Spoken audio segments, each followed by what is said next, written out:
The next step to analyze this problem is to look at Fourier's law. Now remember that we already said that we're in cylindrical coordinates and that the heat flow direction of interest is the r direction, so that suggests that we would be interested in the r component of Fourier's law. So given in equation 225 of the book, we see that the heat flux can be expressed as minus k dt dr.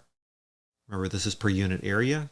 So if we want the heat flow, the r component, we would then multiply that by the area through which the heat flow is taking place. Okay, which area is that? The surface area through which the heat flow occurs is normal to the r direction. In the same way that in a plane wall, the heat flow is going in a direction that's perpendicular or normal to the wall, the same thing happens in this system.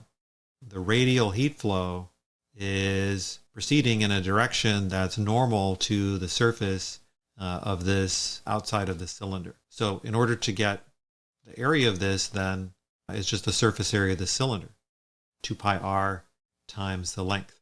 This gives us the outer surface area of the cylinder at a given radius. We can substitute that in then into Fourier's law, and we're looking for the heat flow per unit length because the length is not given numerically.